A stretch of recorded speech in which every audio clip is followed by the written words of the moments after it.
Okay, my name's Nick Timmins, born and raised here in Montreal, and I'm a student at the John Molson School of Business. David? My name's David Edelman. I'm a Concordia journalism student. I was actually born in White Plains, New York. I was just born there and grew up in Montreal.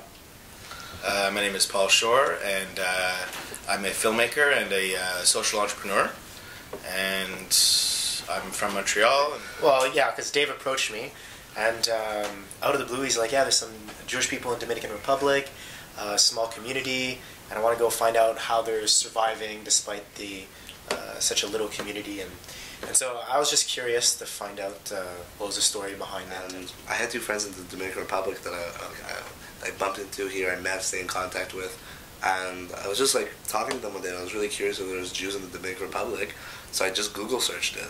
And then I read this like really interesting story on like myjewishlearning.com about the Jews in the Dominican Republic and their story. And I thought it was fascinating. I was curious if there's any videos about it. So these guys basically teamed up. They're like, how are we going to go make a film about the Jews of the Dominican Republic? And you both got connected to, correct me if I'm wrong, to a Montreal-based foundation called the Flight Foundation, which is run by a friend of mine. And about 2 weeks before the trip was supposed to go, you guys kind of had cold feet, I think, about the guy you were planning to go with. Yeah. And Mike introduced me to David and Nick a week before the trip was about to leave. This provided a really amazing opportunity for me personally to explore my own Jewish identity on my own terms as a filmmaker, as kind of a cultural explorer. And so we went and we spent 3 weeks there, and we dealt with the heat and the language, and we were able to connect with some people who really helped us out a lot and were able to kind of direct us to different people. We actually went at a very bad time of the year in the summer, and there were very few women of the Jewish community there. They all leave and they go visit family in America or something like that. So now there's about 200 Jews in the Dominican Republic. But the story, which is in our film, was so inspiring that when we came home and started cutting the film, we started to explore there must be other Jewish communities that are totally unknown to the North American Jew. I called the B'nai B'rith in Latin America, and they gave me a number to someone in Uruguay, who gave me a number to one of the characters in our film, whose name was Chikole, who was a former religious leader.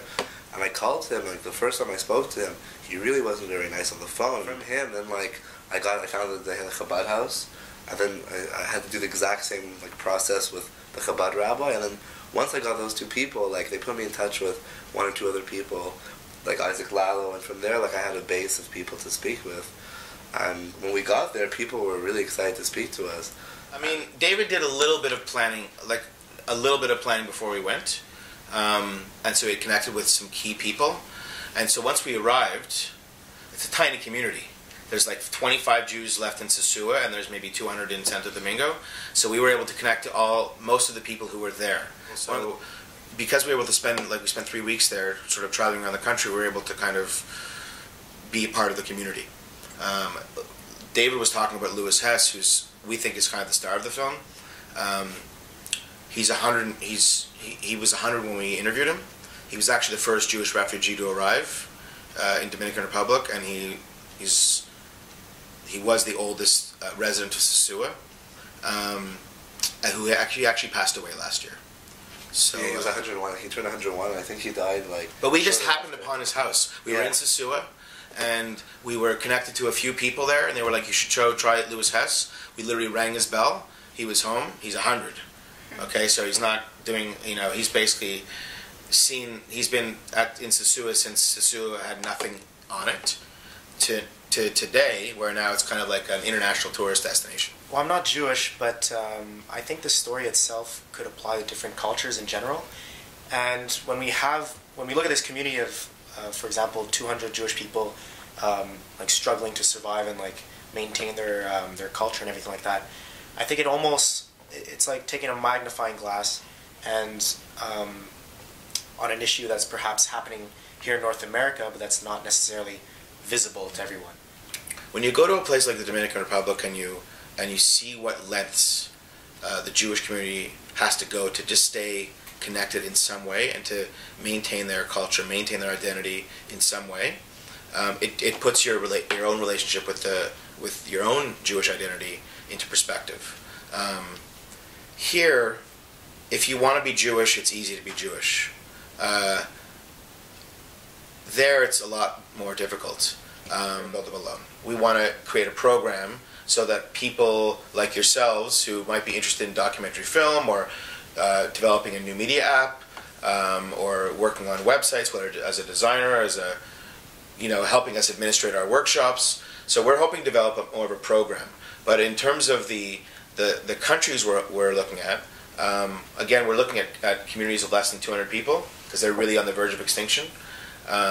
So what we're looking at: Curacao, Suriname, Kenya, Kenya, Ghana. We're looking at, we even looked at Tahiti, which has 110 Jews left. Guadeloupe, Guatemala. Guatemala has about 800. Guadeloupe, we're actually hoping to go there next, maybe. Also, the films are designed for the web. So that's why there's 5-minute chapters. But if you put them all together, it's about 25 minutes. So it's actually equivalent to about a half an hour of television. So that may be a long-term goal, is to try and sell a series to television of 25-minute, this country kind of thing. But as you can see online, they're kind of like self-contained films, each chapter. So they can be, the idea is for them to be watched alone or as a group. But we've already had a request to screen the film in 2 locations in Miami. So we're going to be probably doing that in the first week of April or May. And we'll do a workshop and a screening.